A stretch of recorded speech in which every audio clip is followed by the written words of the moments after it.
Hey guys, it's Dani. Welcome to another episode from our Orchid Care for Beginners series. Today, I'm going to tell you all about jewel orchids.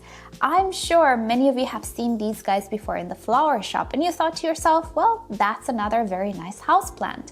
But since we're all very much used to orchids looking more like this than this, I'm not entirely sure you realized this is also an orchid. Well, it is. But the good news is, the care for jewel orchids is very similar to other houseplants. So if you didn't really have much success with a Phalaenopsis orchid or other orchids, maybe jewel orchids are for you because they're really easy to take care of. And I'm gonna go through all the things you should know today in this video. Today's video, together with this brand new series of beginner-oriented care tutorials, is sponsored by repotme.com, which are my longtime collaborators.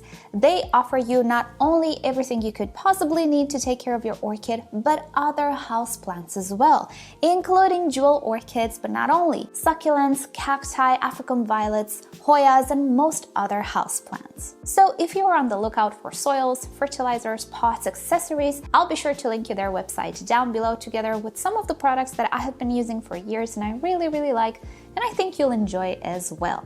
Alrighty then, so with that said, let us start with a few care requirements, environmental requirements that you should keep in mind in order to make your jewel orchid thrive. Okay, first thing you should know is that there are multiple species that we call jewel orchids. The most popular of them all is the Nicosia discolor, which is this one that I showed you.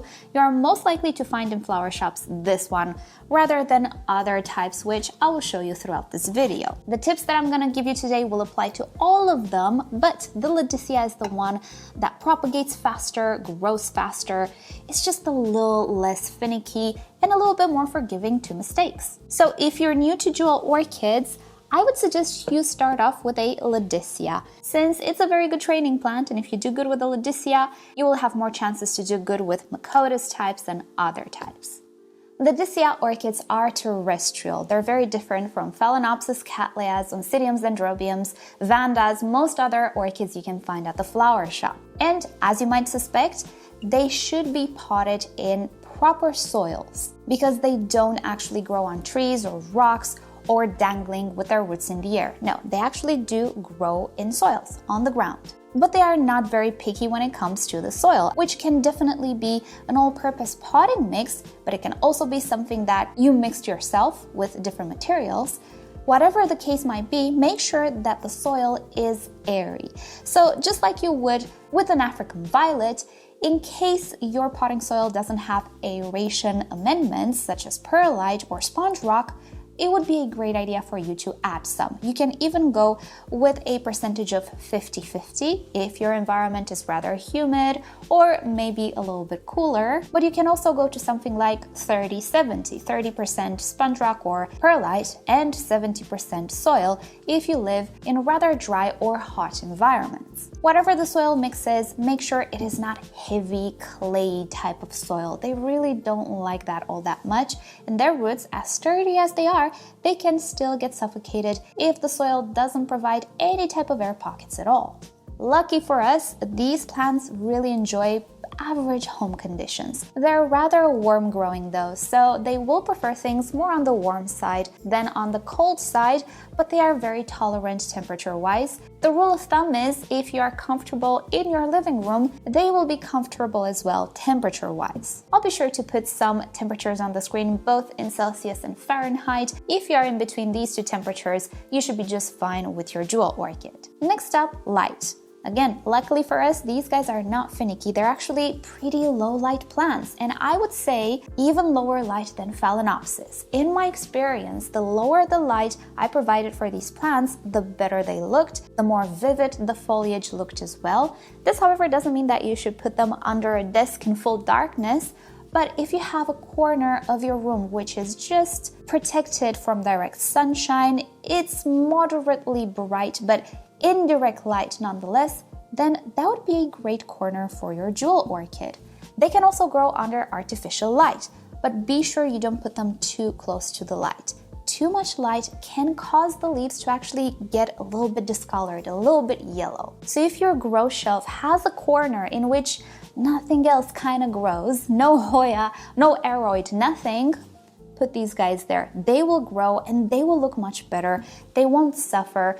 They're actually used to very low light conditions since they grow on the bottom of the forest. So under all of that vegetation, not a whole lot of sun and light actually reaches them. And I found that they grow much, much better under these types of very shady conditions.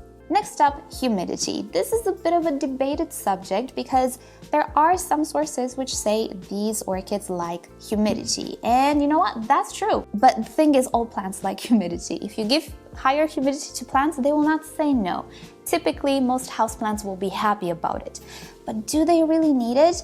Well, the good news again for us is that no, they don't. I actually have grown these orchids in my ambiental room humidity, which varies a lot throughout the year. In the summer, it can go as low as 20%. It's very dry in the summer here. In winter, it goes at 60%. And I have to say, I didn't really notice much of a difference in their growth.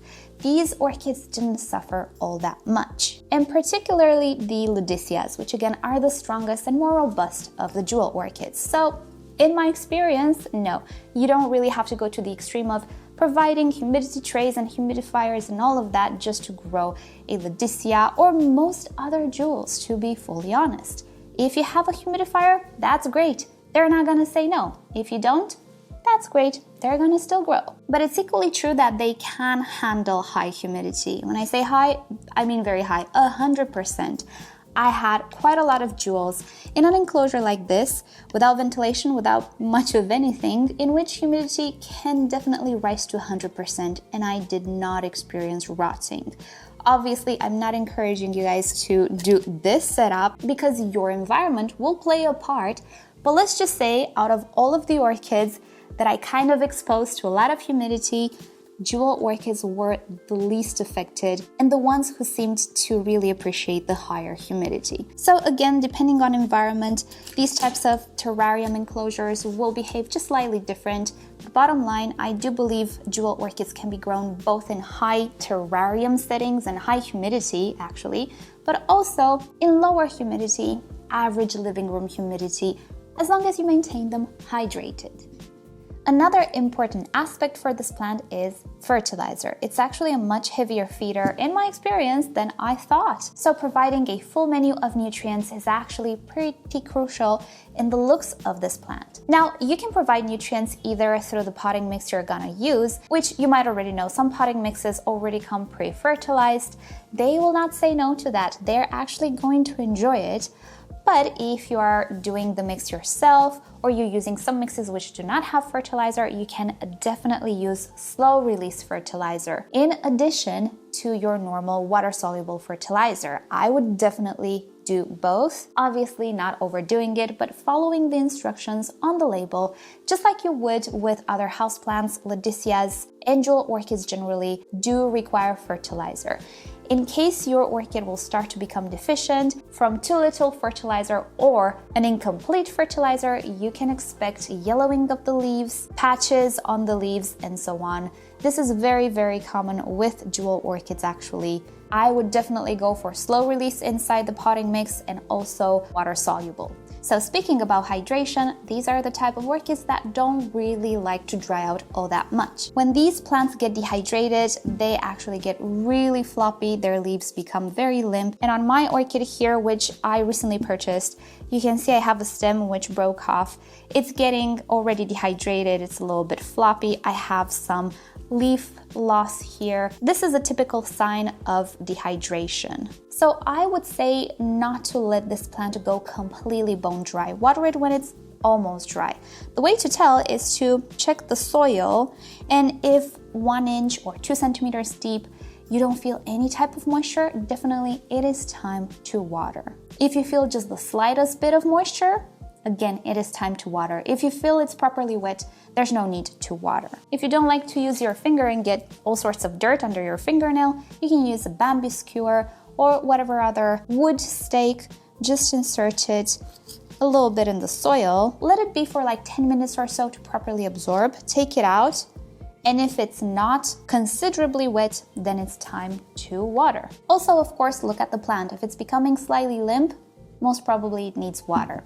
However, if you water it and it's still limp, then there's a problem with the roots or the stem, like in this case. This stem is broken. But if the plant lost its roots, it would still act dehydrated. Case in which, let me show you how to propagate this orchid because it's actually really easy, much easier than any other orchid we can grow. Alright, so jewel orchids, generally speaking, can be propagated through cuttings. As I showed you, they do have these pretty long stems, although some jewel orchids will have shorter stems, but they all have these very succulent stems. Well, these stems can produce roots from the sides. And just like with other plants, you can propagate a jewel orchids by cutting the stem and just plucking it in the soil, or propagating it in water. Both methods work just as great, but I'm going to show you the water method because it has a very good benefit, particularly if your stem or orchid is dehydrated. So, first off, obviously, we need to cut the stem. I have here a sharp pair of pruners. This is a RepotMe one. I sanitized it before working with this orchid, and what I will do is cut the stem somewhere at the base, let's say here. You will see it is a very fleshy stem. Let's also remove this leaf, which is not viable anymore. If you would plug this into the soil, there is a chance the stem will get infected by a pathogen and start to rot. So what we usually do is seal it because the roots will not form on the cut side, but rather the nodes on the exterior of the stem. So to seal this, you can dip it into a little hot wax. So you have to seal this if you want to pluck it in the soil. But if you want to propagate it with water, you have to leave this open because the stem will actually pull the water and get hydrated. This is one of the benefits of water propagation. If you have a very dehydrated stem, it's gonna rehydrate pretty much overnight if you put it in water. So with this, I'm just gonna pluck it in a little vase or a jar. This is an IKEA jar. What I have here is just tap water. It doesn't need any type of special water, soft water or anything. It will root in pretty much anything. The idea is to have as many nodes covered with water as possible. I will put just a little bit more water in this jar. And from those nodes, which I'm gonna give you a close-up on the screen right now, you can expect roots. Brand new roots are very fuzzy, pretty thick, they're not stringy or anything, and they're light colored, kind of beige. In a week or so, you should start to see the first tiny little roots sprouting.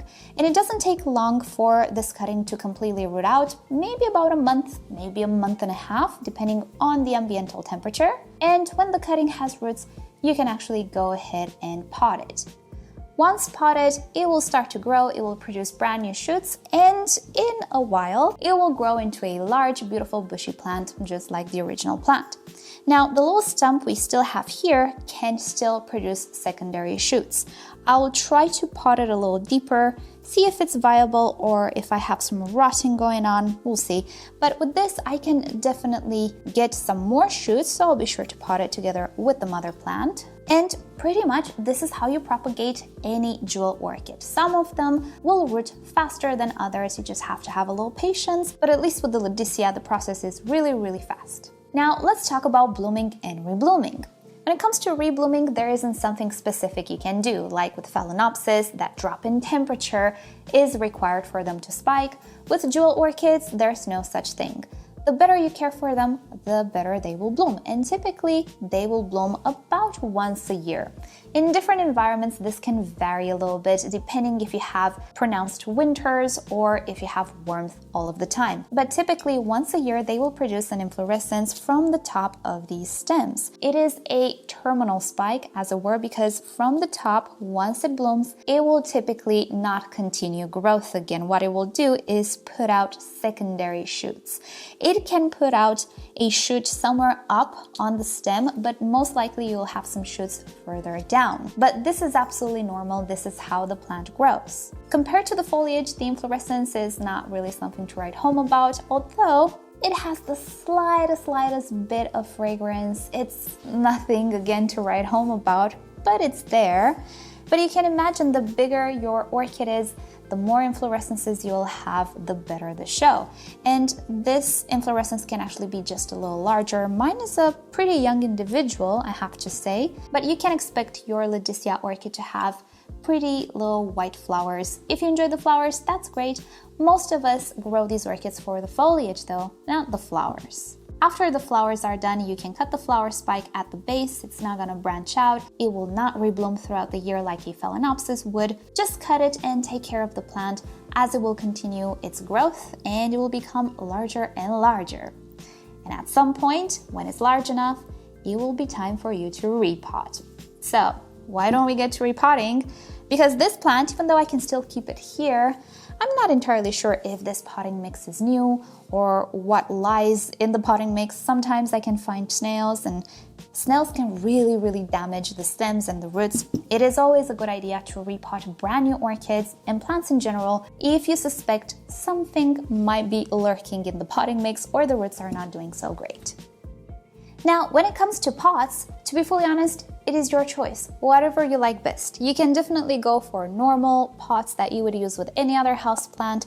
You can go for self-watering pots because they are pretty thirsty orchids. Maybe self-watering is not a bad idea depending on environment. You can go for transparent pots if you so desire. There is actually no rule that says you should not use transparent pots. The roots have no photosensitivity whatsoever. In fact, if you're gonna grow these orchids in a very high moisture environment, such as a mini terrarium, you'll see roots starting to form further up the stem due to that humidity, and you will see that they will just grow absolutely normal without any problem due to the light. So whatever type of pot you want to use, it can work. It really doesn't matter, whatever you like. I would, however, suggest that for Laodiceas, you go for a rather wider pot, maybe a little bit more shallow, because they don't actually have very deep roots, and as you can see, they tend to lean a little bit. This is a hybrid. This is a Laodicea hybrid. It does not lean as much, but it still leans, you can see. So I have to repot this one in a wider pot just for looks, just because roots can form along the stem and it will help the orchid. I tried in the past to grow a Laodicea like hanging down. It didn't work out so well, so I wouldn't try it again. I think you're gonna enjoy more rather wide pots. Reason why, I'm gonna be using something like this today. Yes, it's transparent. I don't have anything that is not transparent. I really don't mind it. It's not necessary for it to be transparent, but it's the only wide pot that I have. It will have to do. So repotting is as you would expect. I'm just gonna press a little bit on the sides of the pot and pull up. Oh, look at that. This plant doesn't really have much of a root system. So it's a good idea we're gonna repot it because really, I don't know about the quality of the soil or if I have snails or things of the sort. So I'm gonna massage the roots of the orchid and oh boy, it doesn't smell good. Yeah, this medium is not all that fresh anymore. And let me just show you something interesting. You can see these growths inside the soil. These are new shoots that are sprouting from the main stem. This is how this orchid grows. It is absolutely normal. Don't remove them, pot them back, and if you can, put them back in the soil on the level in which you found them, and they will grow into beautiful new shoots for you. I would not try to propagate these at this age. It's a little immature. Let them leaf out first so that they can photosynthesize, because right now they just can't. All right, so I do have a few things that I want to show you. First off, here we have a root. It is a fuzzy little root here. This is how the roots look like. But worst of all, I did find some signs of snail damage. Do you see these sort of holes in the stems and the fact that the roots are missing? I am suspecting snail damage. Now, bush snails are very common here in the EU. They might be in other territories as well. I don't know how common they are there for you if you're not in the EU, but because it is such a prevalent pest in nurseries here in the European Union, what I like to do is rinse the root system very well under the faucet and then spray it with hydrogen peroxide 3%. So I'll go and just rinse as much of this potting mix as possible and come back with the hydrogen peroxide to explain a little bit more. I do see some slow release fertilizer in the old potting mix as well. So the intentions were good, but definitely something affected the roots in this mix. Might as well be the snails, not the quality of this potting mix itself. All right, so I rinsed the root system, and as I was saying, I'm gonna be using hydrogen peroxide 3%, which you can typically find in human pharmacies, maybe veterinary pharmacies as well. And if you find the 3% concentration, you do not have to dilute it. You can put it in a spray bottle and you can use it straight from the bottle, which is what I am doing here. So I'm gonna spray pretty liberally all of the roots and everything that was in the soil, including the stems. When you're gonna use hydrogen peroxide, you might start to hear a small fizzing sound. You can also see a little bit of foam forming. That is absolutely fine. It is the solution just reacting to organics. In the past 9 years, I have been using this method against snails with absolutely fantastic success. So I'm gonna leave this fizz just for a few minutes. I don't need to rinse anything because after the initial reaction, all I will have here is water. The oxygen will just be released into the air. So I'm going to go ahead and prepare my pot and my mix. The potting mix that I will be using is an all-purpose potting soil which is pre-fertilized, together with some bark chips that I added in for more ventilation. I actually prefer bark chips to perlite because perlite can actually pull at the surface. It can move around when you water it. I like bark just a little bit more, but as I was saying, you can use whatever aeration material you want. So I'm gonna be placing a layer of substrate. Since my orchid doesn't have too many roots, obviously I'm gonna go with the level pretty high, but if your orchid does have roots, make sure you place it in the potting soil low enough that all of the roots and stems which were potted in the soil are still potted in the soil. So I'm gonna try to center it a little bit because I will have shoots on this side as well. And after I placed my orchid inside, I'm just gonna cover the roots with soil. If they're not potted back and kept in high humidity as they grew in initially, they will just dry out. Typically, jewel orchids will not put out aerial roots like Phalaenopsis orchids unless you have 100% humidity in your terrarium. It has to be really, really wet for those roots to start forming further up on the stem. So make sure you bury all of the roots. Alrighty, and to make things even better looking, I'm gonna top everything off with a layer of bark chips, pretty much mulching a little bit the plant. It's just something I like to do. I find it looks better. You don't have to do it. It doesn't really help much of anything. It just looks good in my eyes. It might look bad to you. If it looks bad, just don't do it. Don't put the mulch layer. If some of the stems are a little buried under the mulch, that's absolutely fine. And there we have it. Yeah, my orchid is not very bushy at this point, but that is absolutely fine. It will grow and it will transform into a beautiful, big, bushy plant. Now, you might ask yourself, but wait, why did I repot this plant in bloom? Won't that affect anything? Well, not really. It might affect the flowers, sure. It might go through a little bit of a shock. But as I was saying, many of us grow these plants for the foliage, not the blooms. If you do want to preserve the blooms and enjoy them, just wait until they dry off. Absolutely, you can do that. And then cut the stem and go ahead and repot your plant. I personally don't care much about the flower, as you could see. I wanted to check the substrate because it didn't smell all that great. I was more interested in repotting the plant. But I'm sure you're gonna ask if it's okay to repot while in bloom. You can, absolutely. The bloom might fade faster. That's the only thing that could happen. All right, so I'm gonna go ahead and water this pot really, really well, and I'm gonna keep it in this decorative pot. And with that, we are pretty much done here. And here we are all done. So I was saying I'm just gonna water this plant.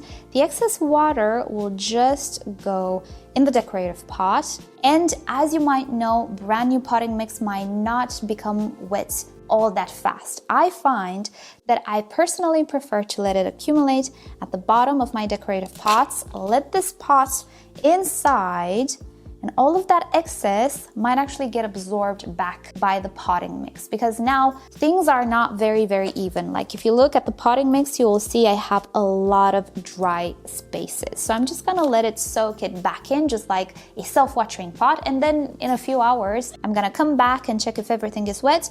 And if it is and I still have excess, I'm just gonna dump the excess. But for now, the pot is not evenly moist and is just gonna absorb the excess water. And that is about it.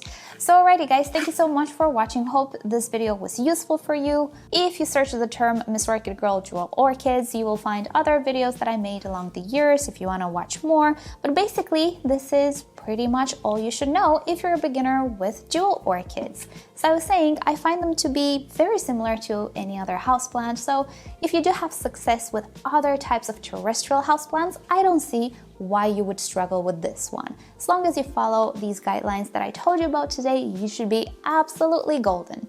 Let me know how it goes in the comment section. So again, thank you for watching and I hope you have a great day. Thank you RepotMe for sponsoring yet another plant care video from this new series. If you want to follow me on social media, just search for me. I'm at MissOrchidGirl pretty much everywhere, but most importantly, subscribe to my YouTube channel because I do post regularly, multiple times a week, all sorts of plant content. So with that said, I'll see you all next time. Bye!